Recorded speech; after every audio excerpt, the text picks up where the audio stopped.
Jincy please ഒന്ന് അങ്ങോട്ട് ചെല്ല്. പോവില്ലാന്ന് ഞാൻ പറഞ്ഞില്ലേ.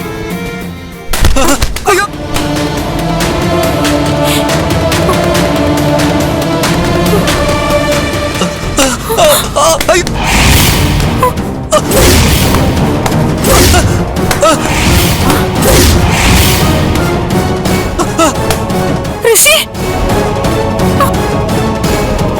അയ്യോ ഋഷി, അയ്യോ ഋഷി, ഋഷി, ഋഷി, ഋഷി, ഋഷി, ഋഷി, ഋഷി, ഋഷി, ഋഷി, ഋഷി, ഋഷി, ഋഷി, ഋഷി, ഋഷി, അയ്യോ ഋഷി, ഋഷി, ഋഷി, ഋഷി, അയ്യോ ഋഷി, അയ്യോ ഋഷി, ഋഷി, ഋഷി, ഋഷി, ഋഷി, ഋഷി, അയ്യോ.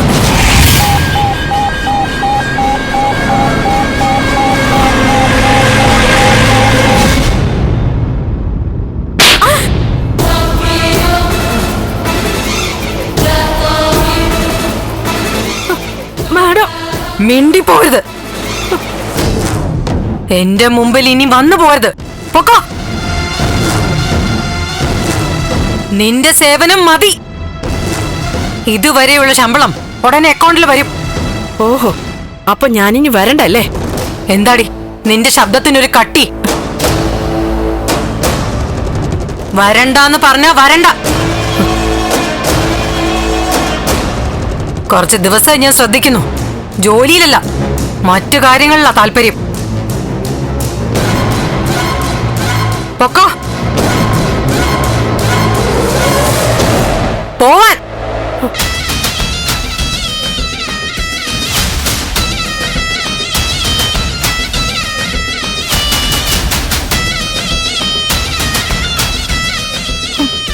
മാഡം, ജോലി മതിയാക്കി നീ പോകുന്നു പറഞ്ഞപ്പോ മുതല് എന്റെ മനസ്സിലൊരു പുകച്ചിലായിരുന്നു. എന്റെ ആ വേദന എന്റെ ഋഷി അറിഞ്ഞു കാണും. അതിന്റെ തുടർച്ച പോലെ ആയിരിക്കും ഈ വീഴ്ച. ജോലിക്ക് വരില്ലെന്ന് നീ തീരുമാനം എടുക്കുന്ന ഞാൻ ഒരിക്കലും കരുതിയിരുന്നില്ല. പോണെന്ന് തീരുമാനിച്ചു കഴിഞ്ഞപ്പോ എന്റെ ഋഷിയുടെ കാര്യം മനസ്സിൽ നിന്ന് പോയല്ലേ? അങ്ങനെയൊന്നും അല്ല മാഡം. അങ്ങനെ തന്നെയാണ്. എനിക്ക് ഉറപ്പുണ്ട്. പാവൻ ഋഷി, നിന്നെ കണ്ടില്ലെങ്കിൽ അവന് ഊണും ഉറക്കുമില്ല. നിന്നെ അന്വേഷിച്ചായിരിക്കും ചിലപ്പോ പടിയുടെ അടുത്തേക്ക് വന്നേ. നീ അവനെ കൈവിട്ട് കളഞ്ഞല്ലോ. മാഡം, അവന്റെ ജീവന് ആപത്ത് സംഭവിച്ചിരുന്നെങ്കിൽ നീ എന്ത് ചെയ്യുമായിരുന്നു? അയ്യോ മാഡം. അല്ല, നിനക്കതിനെന്താ അല്ലേ? പോകുന്നത് എനിക്കാണല്ലോ. ഈശ്വര, എന്റെ കുഞ്ഞ്, എന്റെ മോൻ. ഡോക്ടർ അകത്തേക്ക് വരാൻ പറഞ്ഞു.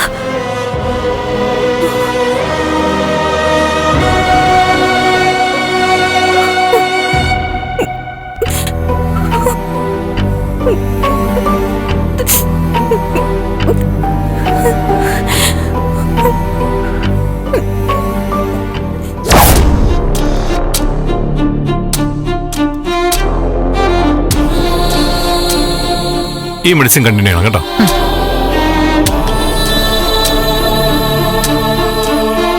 ആ പിടിക്കും. എന്തായി ഡോക്ടർ, റിപ്പോർട്ടൊക്കെ കിട്ടിയോ? ഋഷിയുടെ അവസ്ഥ എങ്ങനെയുണ്ട്? റിപ്പോർട്ടുകൾ വന്നു. ഋഷിക്ക് കുഴപ്പമൊന്നുമില്ല. കുഴപ്പമില്ലെന്ന് മാത്രമല്ല, ഈ വീഴ്ച ഒരു നല്ല ലക്ഷണമായിട്ടാണ് കാണുന്നത്. എന്താ ഡോക്ടർ? ഞാനിത്തിരി ആലങ്കാരികമായിട്ട് പറഞ്ഞതേ ഉള്ളൂ. ഋഷിയുടെ ഈ വീഴ്ച നടക്കാൻ പഠിക്കുന്നതിനിടയിലുള്ള വീഴ്ചയാണ്. കുഞ്ഞുങ്ങൾ നടക്കുമ്പോഴുള്ള വീഴ്ചയില്ലേ, ആ വീഴ്ചയാണെന്ന് പറയുകയായിരുന്നു. ഫ്ലവേഴ്സ് ഒരുക്കുന്ന കാഴ്ച വസന്തം യൂട്യൂബിൽ പ്രേക്ഷകർക്ക് ലൈവായി കാണാം.